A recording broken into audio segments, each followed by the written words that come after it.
Views expressed on this episode of the Came to Believe Recovery podcast do not necessarily reflect those of KHLT, Take 12 Recovery Radio, or our affiliates. The opinions on this episode should not be taken as medical, psychological, or professional advice and are those of the host, co-host, and guests. KHLT and Take 12 Recovery Radio are not affiliated with any particular 12-step fellowship. Well, greetings, my friends. I am the Monty Man from Take 12 Recovery Radio, and this is the Came to Believe Recovery Podcast. And now, here are your Came to Believe Recovery podcasting broadcasters to launch us forth on this week's show. Hello, everyone. Welcome to the Came to Believe Recovery Podcast. My name's Alicia, and I'm here with Tom and Monty. Greetings. Hi, guys. Greetings. It's like one of the first weekends we're not coming off a retreat. We look like a eyeglass commercial. I know, right? Right? Different colors, different shapes. Yeah, you're right. No retreat this last week. Wow. Right? Wow. Until November. And to tell you the guys, we are near sold out in Malibu. Ooh, you better sign up. That's good. If you're by Malibu. Yeah, if you're by, I mean, I think there was like 6 or 7 spots left as of yesterday, and so it's really exciting. That's a One public thing I know retreat. about Malibu is it's on the menu at Sizzler. Malibu chicken. Is that with Monterey cheese and bacon? Which No, we will not it's have really at the horrible. retreat. It's like frozen chicken patty that's breaded that's got a piece of Swiss cheese melted over the top of it. You know what I mean? Okay. I was thinking of something. But But it's no. important, too, for those that watch our podcast and they're very familiar with the fact that we're so involved with the Salvation Army Partnership. But we do have a public retreat program, and we Yeah. are looking to actually expand them in the 2026. We'd love to do more of them, and so that it's not just, Private. signing yourself into a rehab to get this program. Right. You can access it in public, and we'd love to do more and more of them. So keep an eye on the website. Volunteer if you have some acumen towards what we're doing and you want to learn about it. Come help us. Nevada City's one of those, isn't it?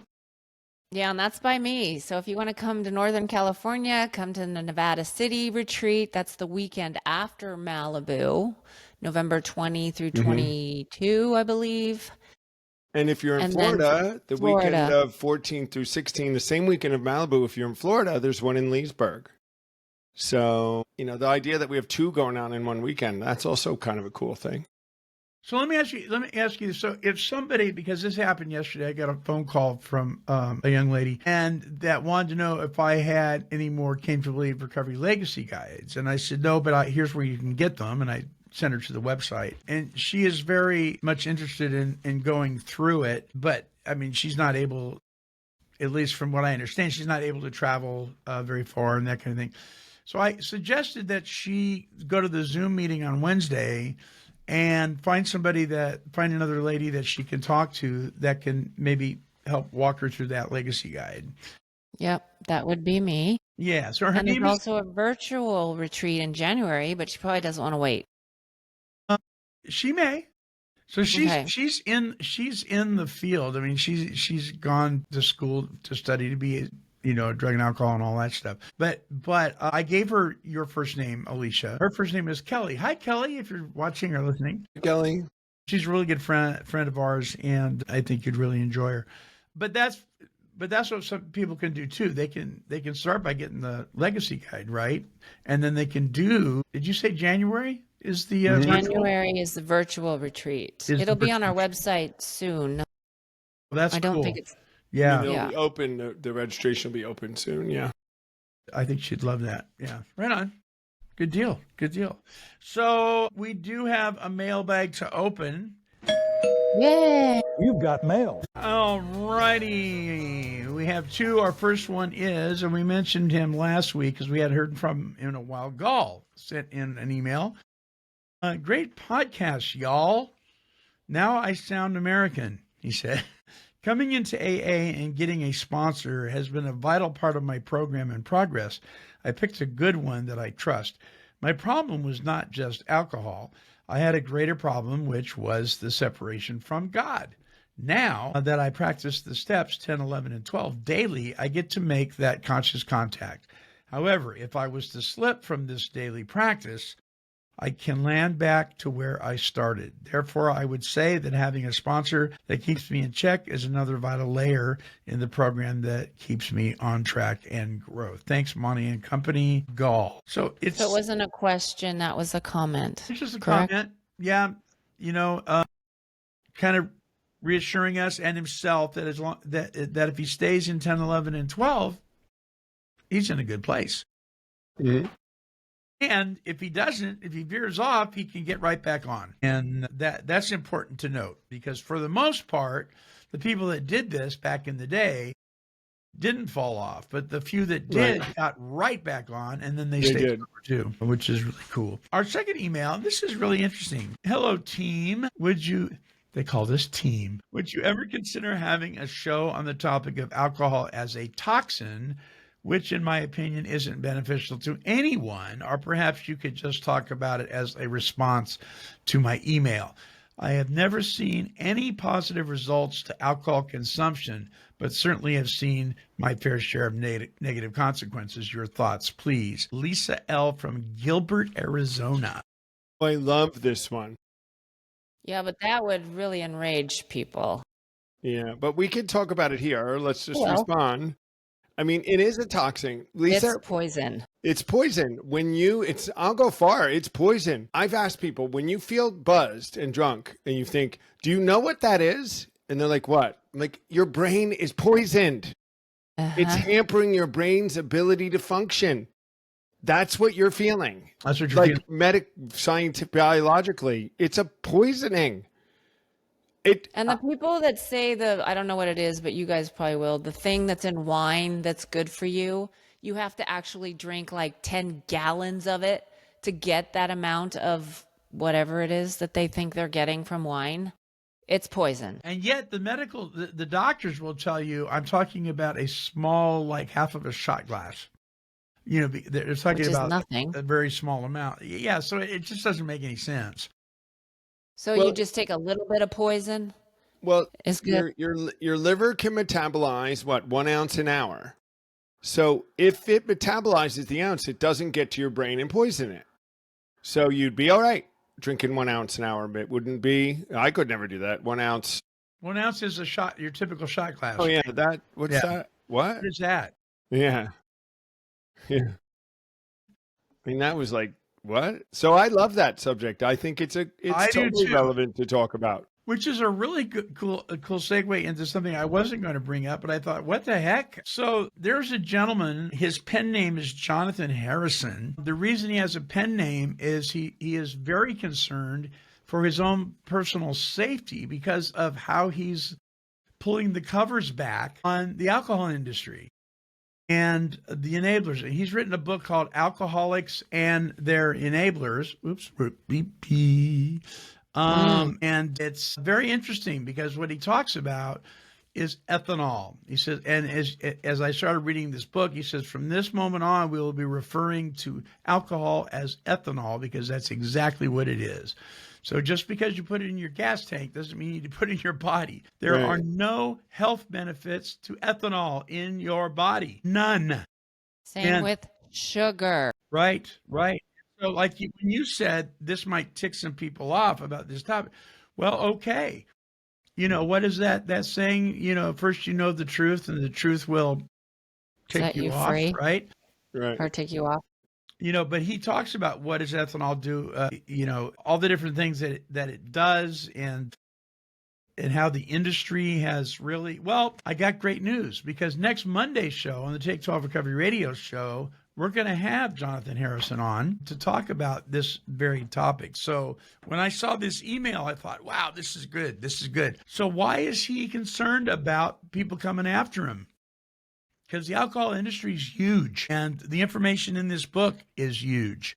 So you're right, Lisa, from Gilbert, Arizona. I've heard Gilbert, Arizona is a very pretty part of Arizona. I have been there. My kids used to live in Goodyear, Arizona, and it was right there by Gilbert. Yeah, and I guess they have a philosophy there. You know how most of the things in Phoenix is all, cactus yards and rocks and stuff like that. No, they've But gone it's green in Gilbert, and it's actually working better than the other side. But anyway, Lisa, I'm glad. I hope you enjoy Gilbert, Arizona. But you're right. I don't know of any. I can't think of one thing that has ever been accomplished that is positive, good, and healthy behind the consumption of booze. I just can't think of it. no, Can you there guys? isn't. I just No. It wrecks your body, it wrecks your liver, it wrecks your brain, it wrecks your sleep, it wrecks everything. so you don't have to be an alcoholic to understand that alcohol isn't good for you, right? I mean, well, I just have a few at dinner. I don't know. I could really go on a tangent about this because Well, maybe we need a show. I just wrote it down on my list. you're right, though. I did a show years ago called Booze, Pot, in the Church. And I got a lot of hate mail. Good. I like it. Well, So get some thinking. it's like the sugar thing. I was talking to somebody this weekend about cereal, and I said, cereal, there's nothing good for you about cereal. And they looked at me funny. I said, it's the biggest hoax in food industry since they duped us. They completely duped us into thinking cereal was okay for us. It's manufactured poison industry that has addicted. There's nothing good about cereal. Nothing. And heart healthy is a joke. It's 'cause all it's causing heart attacks. Yeah. It's shaped like a heart. And they looked at me and said, research it. Don't take my word for it. I think Yeah, it's a just look scam. into Kellogg's and Post Yeah. and all those people. They did it It's on ridiculous. purpose. How's the alcohol process? Grains, sugar, right? Poison. So just think of this. When you're eating your bowl of Cheerios, it might be a gateway to alcoholism. Right. That's a bit of a stretch, I know, but maybe. It is. Didn't Eric Clapton say the gateway drug is sugar to being an alcoholic? Or Well, if he maybe said was it, him. that's Somebody true. like We that. need him on the show. Eric. Get Eric on. I just got to play with him, and then I'll be done with all this off on tour. Well, we'll be doing. Tom's on tour.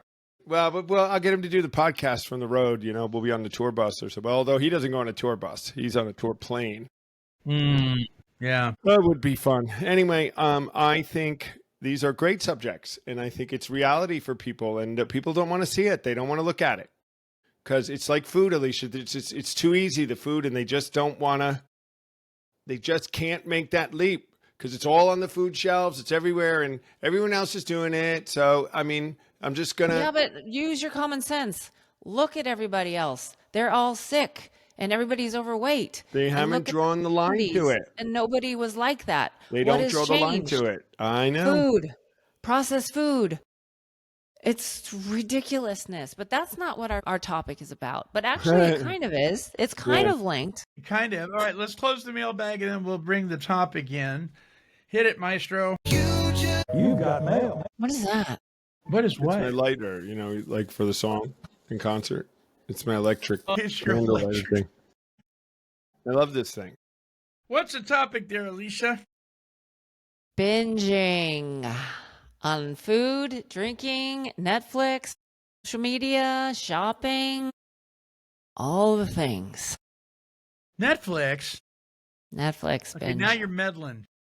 But we can talk about where the line is. Tom and I were talking about it yesterday, and it gets a little gray of like, is it binging? Is it not? Is it heavy use? Like we talk about at retreats. Are you a heavy drinker?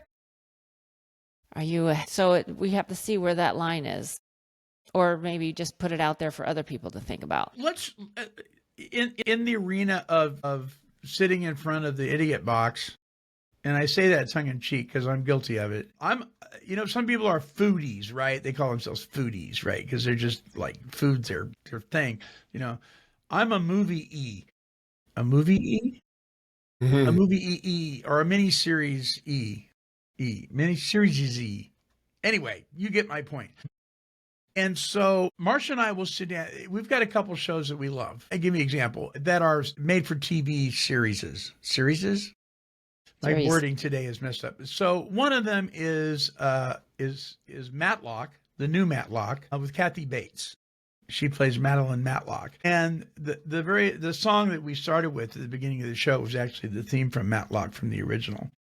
But it's family safe, it's funny, it's also you want to go to the next one, right? You don't want to just end up at the end of the first episode, because there's a hook at the end of the first episode, there's a hook at the end of the second episode, and so on. That makes you want to continue to watch it. Interesting, right? And sometimes we do and sometimes we don't. And so what Marsha will do, because she's more disciplined than me, she'll say, okay, let's stop at episode 3 because we're going to run out of episodes. And then what are we going to do? I said, well, we'll find another one. Right? That's kind of an interesting dialogue in and of itself, right? Does that speak to the addictive nature of wanting more or to continue in something? I don't know. Is that an innocent thing? But we do it. Yeah. Okay, I'll give you another example, and then I'll let you guys go. The original Maze Runner. I hadn't seen the third one. I saw the first and second, but it's been years. So I watched 1, 2, and 3. PG-13. Good sci-fi, futuristic stuff, pretty safe. But I had to watch all 3. Well, I think the main question is it taking you away from your life? Is there defects of character? Is it laziness? Are you binging on ice cream while you're doing it? I mean, there's so many avenues. Is it just relaxation and your fun time with your wife? You know, I think that's the gray line that Tom and I were talking about yesterday. So I don't think, it doesn't do any of that stuff. Mm-hmm. Can we turn it off? We've like, oh, time to go. And just turned it off and forgot about it until like the following week. You know what I mean? So in our case, I would say that I hate this word, but I would say as far as binging TV, Marsha and I are pretty much normies in that, dysfunctional. Tom, what do you think? Well, I'm thinking we need to go. I think we should start here in a second with binge eating, because that's the classic example of this. And this has some real world things to talk about. And then there is binging on social media and like Netflix. And there is a line, like Alicia said, where it does become harmful. And then binging on drugs, like hard drugs, that has an even different consequence. We were looking at that yesterday. But, you know, what do we choose not to do to watch Netflix or social media? And I was talking to Alicia, I can get sucked into the Facebook or something on Netflix or Instagram. And while I can make a case, there's some nice stuff I saw and somebody posted something that I was interesting and there's some news. It generally there's better things I could be doing with my time. It's a time suck. It's a time suck. And it'll put me a little bit late for going to the gym, or I won't write the email I was going to write. And if it definitely stops my morning, like quiet time and takes over that. Yeah, I don't think it's not binging, but it does suck you in. So that True. You start watching and you can't stop watching. Now, doing things like you said, Monty, like last night, The Diplomat's one of my favorites, right? It's on Netflix. And we've been waiting for season 3 for a year, right? And it drops like yesterday, and I'm already 3 episodes into the 8. There's only 8 episodes. By the end of the week, I'll be done. We'll be waiting another year. It's ridiculous. Yeah. But I watched it starting at 8 o'clock last night. I was done with work. It was a choice to entertain me. I really enjoy it. You know what I mean? So while I binged 3 episodes, so what? Right? Now, if Roger's listening, I'm throwing you under the bus, brother. And I don't even know that this is a problem, but it's something I thought about, because when we were in Las Vegas, we got Roger on Landman. And remember, Alicia? Landman. It's Billy Bob Thornton. You were there. I know, but I wasn't listening He because I wasn't don't know watching, what that is. but he watched the whole 10 episodes. Oh, he did? While we were there. Yeah, right. I know what you're talking about. Yeah. Really? So what, could we all have been practicing our steps? Could we all have been talking more about, yes, we could have been. So is that a binging? That probably was a little bit of a binging. But this social media stuff does, and that's like another episode, because we're going off a little bit on a tangent. It's not really binging; it's social media addiction, actually. Well, it's binging Well, on it. yeah, yeah. But I mean, binging for me would be if I took off work, if I called in sick and had to watch, if I wouldn't take my kids to school, or I didn't go shopping, or I didn't feed the dog, or who knows. But but that seems to be one of the big things today is social media, because of its allure. I don't know anyone that doesn't have some level of dependence on it now, if they're using it at all. They just do. I don't. Everyone, some level of dependence. You can't even hold a job unless you have a smartphone. Right. But let me ask you something, though. Would you guys say that, see, I always think of binging as something outside of addiction in the sense of when I binge on Netflix, or when I binge on pastries. And instead of having one pastry, I'll eat the whole thing, right? But then I don't eat pastries for another year. It's not a thing. But when I did do it that day, it was a binge, right? So is that actually an addiction, or is that a binge? All right. Well, that's the question. Here's this. So I Googled binging versus addiction. All right. Alicia did this yesterday, and we did it actually very specific. So we'll go through them. So this one is food. Binge eating disorder. It's actually a named disorder recognized by the medical field. Mental disorder characterized by current. All right. It says, and food addiction, listen, are two distinct eating disorders that share some similarities but have significant differences. BED, binge eating disorders, recognized mental disorder characterized by recurrent episodes of binge eating, which can lead to negative consequences such as weight gain or damaged relationships. In contrast, food addiction is more biochemical condition where individuals lose control over their eating behavior, often consuming highly palatable foods despite negative outcomes. While BED involves a cycle of overeating, binge eating, and feelings of guilt or shame, food addiction is more about the brain's reward system and the emotional psychological factors that drive behavior. So one's more about powerlessness than the other.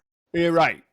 But it can still be very damaging. Binge eating, beyond being full. When 2 donuts you feel full and you have 10. But like Monty said, if he did it like once a year, it's still a binge. I mean, a binge is a binge. If you do it every day or twice a week, it becomes an issue. Well, you certainly could become, as far as the sugar goes, and the carbs become chemically dependent to it if you're not careful. And then it once a year becomes 2 or 3 times a year, and then so on and so on and so on. So let's hear what it says about social media. Yes. So the distinction between binging on social media and addiction lies in the nature of the behavior and its impact on mental health. So here we go to behavior again. Binging can be part of a larger pattern of behavior, such as social media addiction, which is characterized by a compulsive need to engage with social media platforms. Addiction can lead to negative consequences such as anxiety, depression, and disordered eating, particularly in adolescence. It's crucial to recognize the signs of addiction and seek support when needed. So that has a dangerous element to it now. How many of these kids that sit up in their room and stare at their phones all day and they can't stop doing it?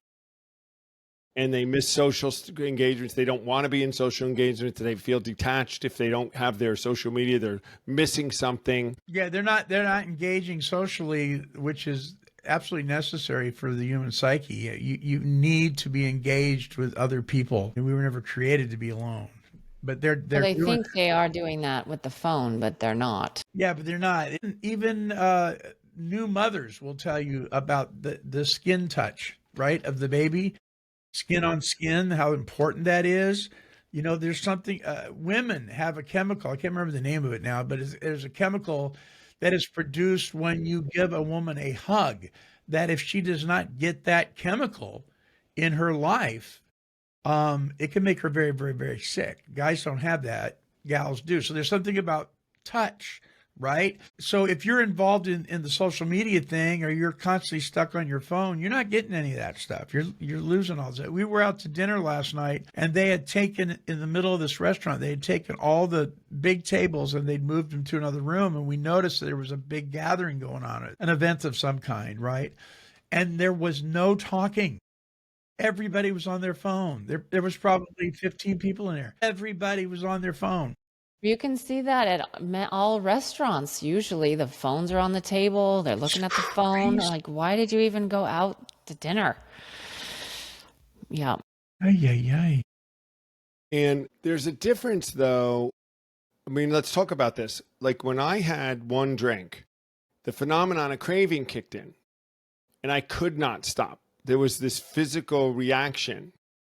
Is it the same when you're binging? Is it when you start looking at, I think at some levels, there is a trancing element to the screen. They say there's something about it that excites the brain. And especially in those susceptible to it, it does have a trancing effect. It's a very appealing, and it's hard to break away. But is it the phenomenon of craving? Is it the same thing that we see when we have a drink? And if they never had any, would they be okay, right? I don't know. Yeah. Yeah. That would be a great question for Dr. Amen of the Amen Clinic. He's probably the world's most Yeah, you got word problems today. what's the word I'm looking for? Yeah. Renowned It's like his brain fifth. specialist in the world. Well, yeah, you need him for other reasons. Yeah. But that's very interesting, because the neural pathways and the dopamine increases and the serotonin and all that stuff, the pleasure centers, right? It would be really interesting to see a brain scan of an alcoholic, for instance, who takes the first drink, and somebody who wants to but can't, and somebody that wants to watch something they've been watching and can't, and see what lights up, right, in the brain. So it's they know that it does with food, with sugar. It lights up the same Absolutely it areas. does. Yeah. It does. You know, if you mentioned chocolate eclairs, and I'm very picky when it comes to that toxin. It's got to be a good toxin, right? But if I saw one of those things and it was one of those incredible, these chefs from New York make them and all that stuff, and I saw one of those, I am telling you, I do not have to eat it for my brain synapses to be going. I mean, it is lighting up, baby. I don't have to put it in my mouth. They say that a big part of the addiction with food is the anticipation of it. Like when I was a binge eater for 33 plus years, and I was very excited thinking about going to the store and thinking about what I was going to buy. That was probably more exciting than actually eating it. It's the same, it's the same or very similar when it comes to alcohol addiction and narcotic addiction too. I remember standing in a liquor store waiting to get my specific kind of whiskey that he got just for me, the owner, right? And there's a lady in front of me, and she's having a discussion about what she's going to have for dinner and what kind of wine. And I'm like, oh my gosh, I'm sober, for crying out loud. Get out of my way. As soon as she walked away and I was next up to the counter, I was calm again. What's that about? Right? Because you knew you were going to get it. Yeah, the process of waiting for the dope dealer and then anticipation, and they come back and they don't have it.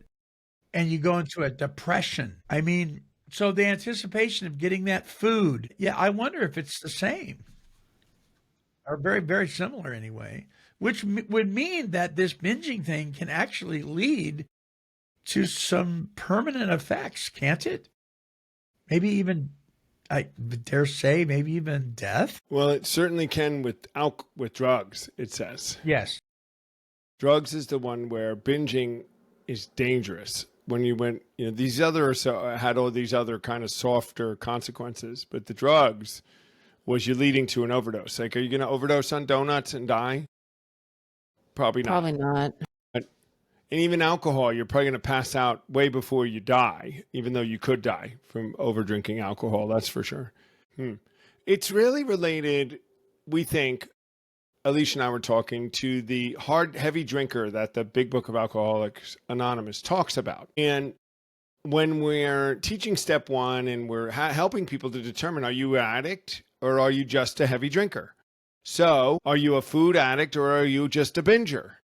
Are you a social media addict or are you just a binger? Well, let's see, what's the test for those? Like the Yeah, test but even for, if you're just a binger, you need to do the steps. That is bad. I was she's so both, and it's judgmental. bad. I know she's so just, but the hard drinker in the big book is they make a distinction between that person, not to say that it doesn't cause consequences, Right. and that their life isn't issues and they could get drunk drivings and they could lose marriages and, you know, it could have health issues, but there's something different about it than the alcoholic. They Yes. have this ability, if certain things happen on their own, to stop. Well, And you know what it is, Tom? It's not what happens when they do drink. It's how they think about alcohol when they're sober. that's right. You know, and that's the obsession. If I'm Yeah, if I'm standing in front of the liquor store saying after 2 years of sobriety saying, "You know what? I probably could have one." That's you know what normal drinkers, if you want to say there is any, would say they don't think that way. They have their reason to. I think that way. Or I used to. I don't anymore, but I think the heavy drinker thinks about booze while they're drinking. They're thinking, and when they're not, they aren't thinking about it. right. Where we aren't thinking about it when we have it, but we think about it when we don't. Where's the next one? When's the next one? I think the binge person says, "Oh my God, what happened that last time? I am not drinking again to do that. That was a terrible thing." And they don't. They have some ability to manage their behavior where you and I go, "Gosh, I'll never drink again after last night." And by 11 o'clock, we're drinking, thinking Yeah. something different will happen. There's a difference in the way a heavy drinker manages all this. Yeah. And it's in the thinking. You're right. Yeah, it's yeah, yeah, and when I said, you know, could it kill you?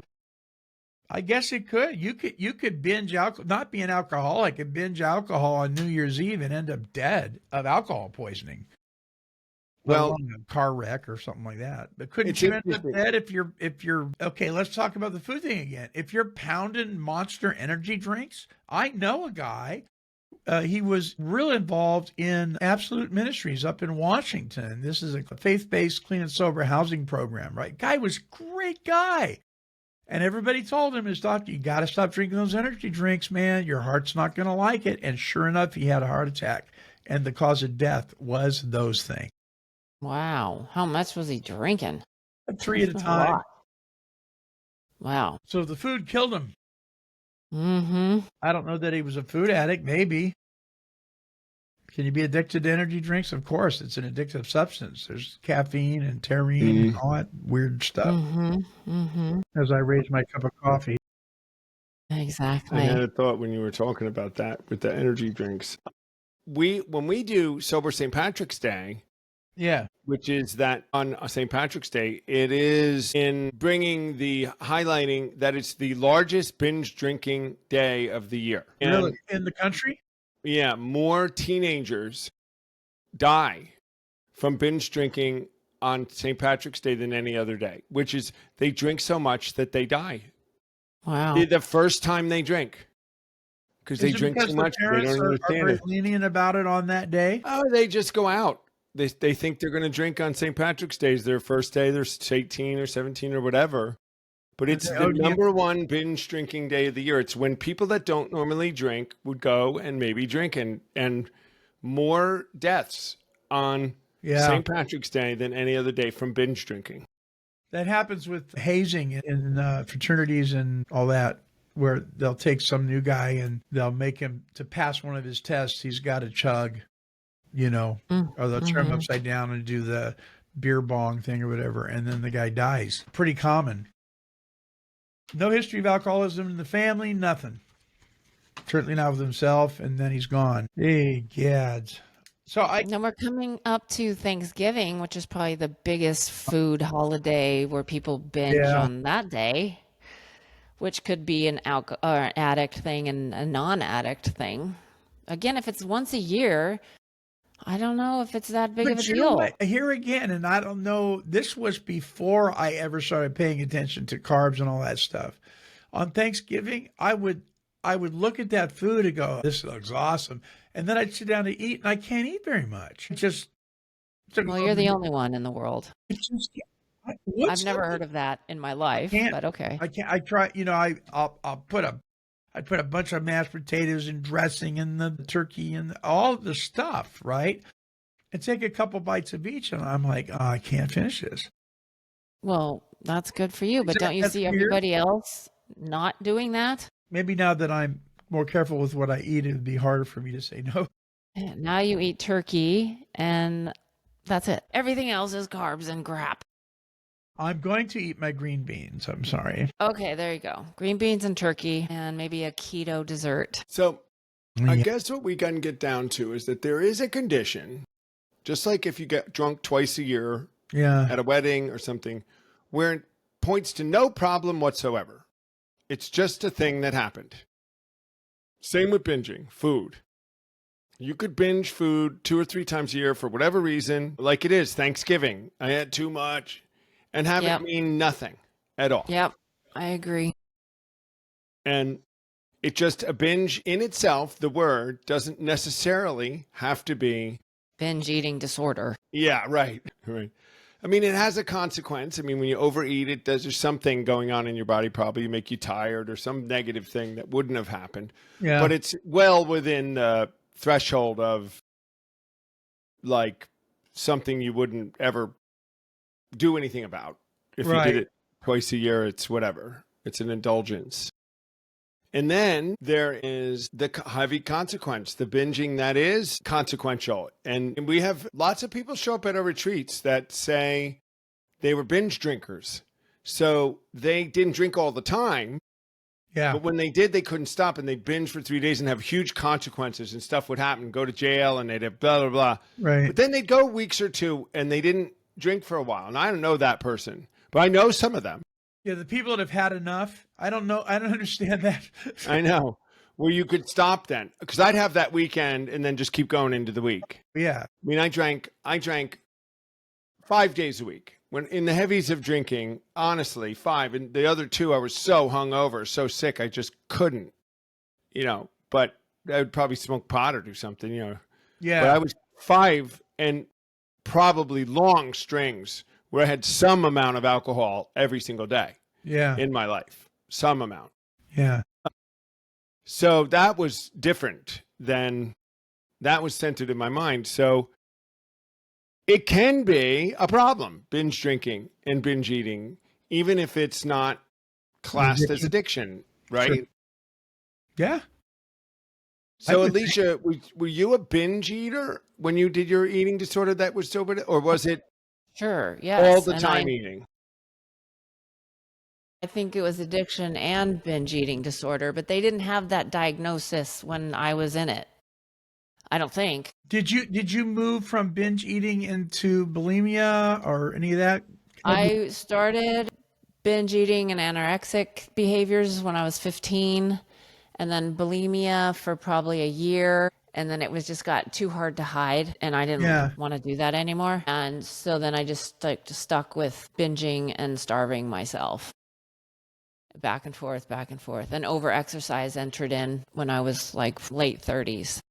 So just for the audience and for my edification, what did a binge look like? Like, describe a day's binge. What was it? Most of the time I was starving, basically starving myself all day and teaching 3 to 9 classes, and then being so hungry, then I would eat like a regular meal of dinner, and then I would go and get I specifically remember putting 2 granola bars and then peanut butter and jelly, and then 2 granola bars on top of that, and eating that, and then getting into the nuts, chocolate covered nuts, and then just feeling guilty and sick and shame, and it would just make me want more, and then I would get more. And yeah, it was just ongoing craziness. And then I would starve the next day because I was feeling guilty, and then I would binge again at night. Did you, when you starved the next day, did you say, okay, I'm going to manage this better today? No, I was just in shame and guilt and saying I'm going to starve until I can starve this food off and exercise it away. And it never happened. It was just, it was crazy.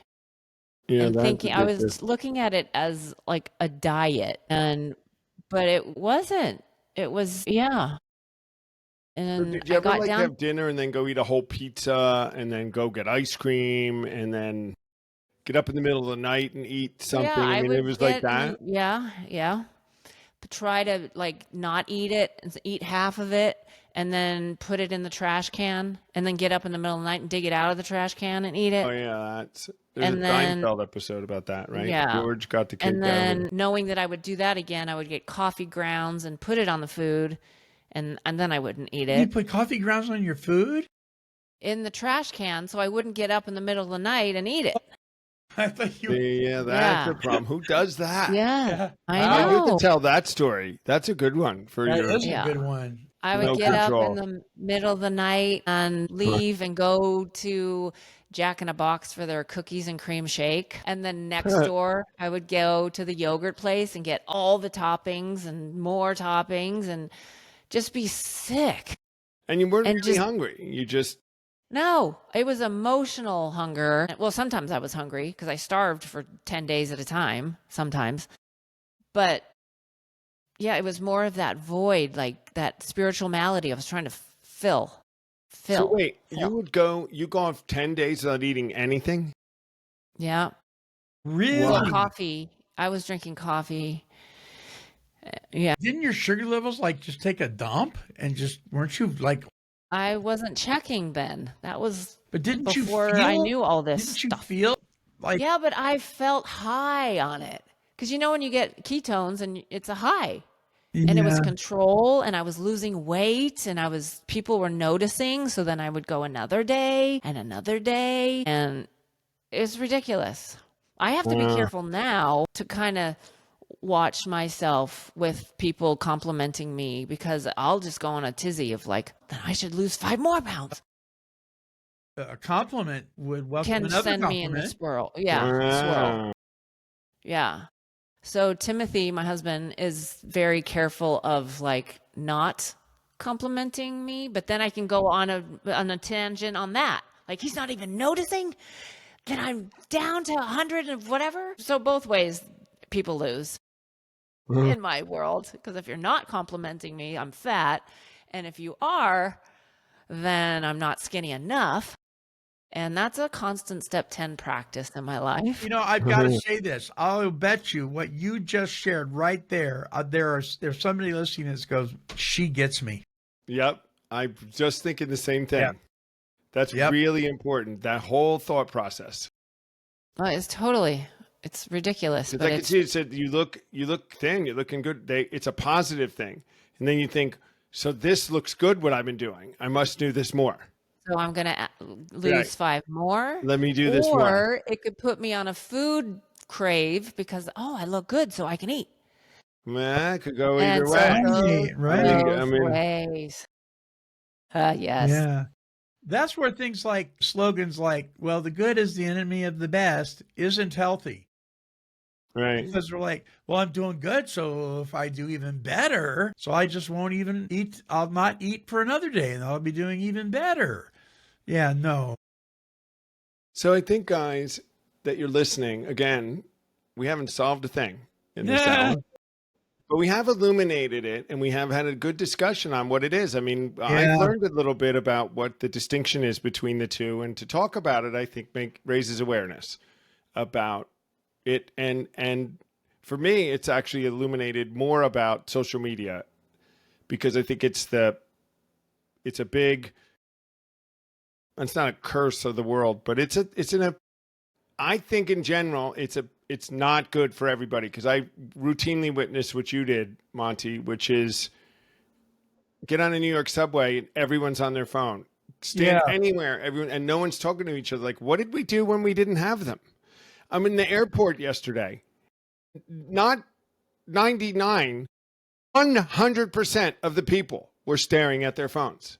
Every single person, as far as I could see. And so no one's talking to each other or anything. I mean, what are they reading? The Great Gatsby? Are they catching up on, philosophy? Are they reading the Bible? Or They might be.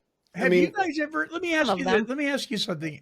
Okay, have you ever picked up your phone because you didn't want to have eye contact with somebody and you really, there's nothing going on your phone, you just picked it Yes, up? yes, I've done yes. that. I've done that. I I do picked that it up. all I the had time. no reason to pick it up other than I didn't want to engage Yes. well, somebody I else. have sat at the airport alone and nobody to really talk to, except it would be creepy to just walk up to somebody and start talking to them. And I just want something to be entertained, like watching TV, it would be, or listening to music. I just Yeah. look and read an article, but I'm like reading the New York Times, going down an article. Sometimes it's email, and that's one thing. If it's work, I guess that's a thing. But I'll tell you, today was a day when I didn't start on the social media. I haven't looked at Facebook or Instagram or anything this morning. I looked at my Bible reading thing, and I checked out my email, and I looked at the New York Times on my phone. But I did not. And I'm more productive. I'm more focused. And I don't know that I lose a thing by not No, I like looking that. at it. I do. I've been in the habit of I look at the phone because the alarm and I turn it off, and then I'll see if I have texts, but I won't look at them until after I'm ready, after I do Bible reading with my husband, and then I will look at it. Like this morning, I had one from Tom, and I'm like, I'm not reading it. I'm not reading it until later because it can put me in a thing, and then I got to check the email, and then I got to respond, and I just don't. I don't do well in that space. I think it's not for everyone, but it works good for me. And then, but there's a balance. Is you just hit something like texting is a way of my communication with business. Like I have Sure. people send consequential messages for texting about something. So I do have to check it. I have to look at it, but it's about control. It's, can I check my texts and email, which are work, without dipping Getting into stuck in. Facebook and going too far? And for the most part, I can. I have not had a problem, I don't think. But I notice when it gets a little much, when I'm sitting around, I have sat in front, woke up in the morning and started down that road. And 40 minutes later, I haven't done my reading. My coffee went cold. Yeah.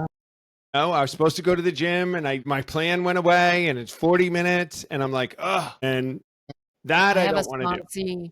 I have a sponsee that it's doing that. And her response is, well, I can't. I have to. Like, no, you don't. You don't Yeah. have to look at it. So is this a rabbit trail? Maybe. And so I don't want to go on too far, but I got to ask you guys, you're talking about texting and all that stuff. What do you think about pastors or Bible teachers that use their smartphones and not their Bible to teach from if they're behind a lectern or a pulpit on Sunday morning? It doesn't bother me. If it's the Bible, it's the Bible. Okay. Doesn't bother me either. Okay, then I guess it Does it bother you? I think it bothers you, They Monty. can have verses and stuff. They can. Well, So what's the diff? it's interesting that you say that, Monty, because this morning I often take my morning devotion and it references a Bible scripture verse or something. Yeah. Or the Bible quote of the day, but I'll read the whole chapter. Yes. And then I'm on this thing, and this is a tangent of which Bible's the most accurate. I get down this hole where you watch some anti-Bible Yeah. person say, Yeah. how do you even know it's true? Who decided what books? And there's a million books that aren't in it. And whose translation? And it's been, this Right. whole thing. And so I go, so is there a more accurate one? And there's like hundreds of translations, right? Sure. And so my phone, my Bible app allows me to toggle between translations easily. So I will do that. And I think in some ways there's a benefit to that. I wish we didn't. But I think there is. I just, you know what, to me, I think it's just traditionalism that's on my part, But here's the thing that's weird about it. I take my phone to church and reference the scripture verses on my phone, but I don't like it when he's up there with his iPad. I'm like, That's why don't you use funny. a Bible? There's something about, watching good old Charles Stanley hold his Bible and preaching that I really like. And I guess I dismiss it. I also don't like it. I don't like it when leadership in church wears a hat up on the platform. I think you take your hat off. Wow, we're really learning drives about me- Monty Wow, you're today, getting a right? little I'm telling you, legalistic. guys, Yeah. step 10, 11, and 12, that one, baby. Well, I think with the times, our pastor teaches with an iPad. But I guarantee you, pastors, I'm sure they have many Bibles and they are touching those pages when they're not up there. Guaranteed. It's So yeah, I think, it's okay. I don't know. I think Yeah, it's, we it's outvoted okay. you. It's okay. It's okay. I'll put it on my weekly wine. It's on a Monday Monty show. thing. Yeah, put it on your wine. All right. Well, I think we All got right, it. guys.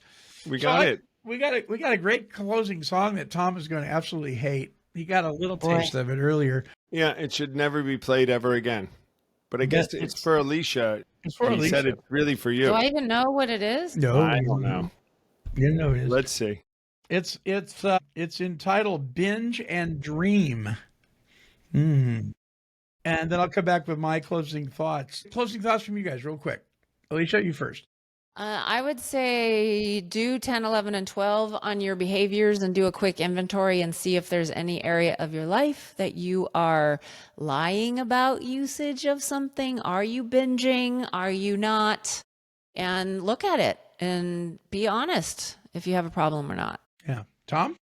Yeah, dovetail on it. 10, 11, and 12 keeps us focused on what we can do best. Are we looking at what we can pack into the stream of life is one of the questions in the big book that we ask ourselves in the day. And I think if you keep on that, it'll help you stay focused. And if you can't stay on that, right, something to look at. And right after the show, visit cametobelieverecovery.org for retreat schedules that you could attend. We have merch there, like the Came to Believe #recovered coffee mug. Yes, you can And get come yours. to the Wednesday Zoom meeting at 12 p.m. Pacific Standard Time, 3 o'clock Eastern Standard Time.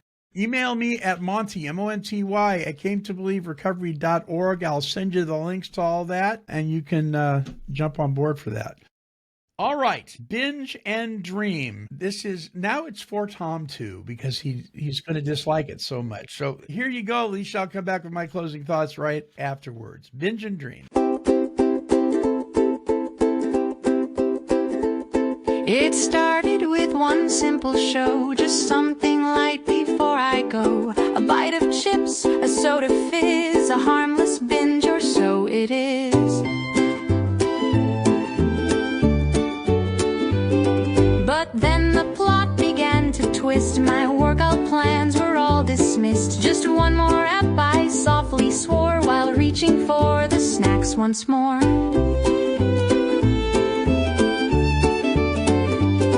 The couch once firm now molds to me a throne of sloth and gluttony. My jeans protest, my shirts rebel, my mirrors tales, too much to tell. Popcorn snowfalls, greasy stains, a diet lost in streaming chains. Rom-coms, thrillers, pastries, fries, my willpower in slow demise.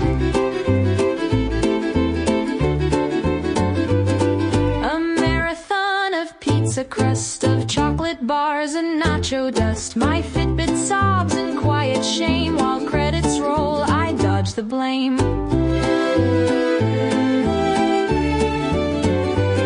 Still every night that siren call, the autoplay, the cliff edge fall. And though my waistband starts to groan, the screen still feels like sweet homegrown. So here's a toast, soda fizz, to every binge and snacky whiz. For in this tale of couch and screen, I've grown quite fat, but live the dream. Yes, a little comedic music there when it comes to this topic, but I'd like to add that binging, whether it involves food, alcohol, television, or social media, can be harmful because it often leads to a loss of self-control and disrupts the body's natural balance. For instance, binge eating can cause physical discomfort, digestive problems, and long-term health issues like obesity, diabetes, and heart disease. When binging becomes a habit, The brain's reward system is overstimulated, making it harder to regulate cravings or stop once the behavior starts. This cycle can lead to guilt, shame, and anxiety, which in turn fuel further binging, creating a destructive loop that affects both mental, physical, and spiritual health. Beyond the immediate physical effects, binging also takes a toll on emotional well-being and lifestyle. Excessive consumption of anything, food, media, or substances, can isolate individuals from meaningful activities and relationships, replacing healthy coping strategies with temporary escapes. Over time, this behavior can erode self-esteem and reduce motivation, making it harder to find satisfaction in moderation. So whether it's a night of binge watching, which disrupts sleeps, or repeated binge drinking that harms the liver, the long-term consequences outweigh the short-term pleasure. Developing mindful, balanced habits helps break the binge cycle and promotes lasting mental and physical health. Now that is certainly something to think about. Came to Believe Recovery strives to create and promote opportunities for life-changing spiritual experiences for individuals and families suffering from all forms of addiction. For more information, help, and support, visit cametobelieverecovery.org. I'd like to thank you for allowing me to be your host on this episode of the Came to Believe Recovery podcast. And I would encourage you to like, bookmark, and subscribe to this show. When you do, you will join the Take 12 Recovery Radio family and will be notified of all of our recovery-focused shows throughout the week. Until our next broadcast, when we provide the essential spiritual tools needed to thrive by sharing our experience, our strength, and our hope through our stories of how we came to believe. This has been a production of Take 12 Recovery Radio. Kitty, kitty, kitty. Meow. Woof, woof. This has been a Chicken and a Pig production.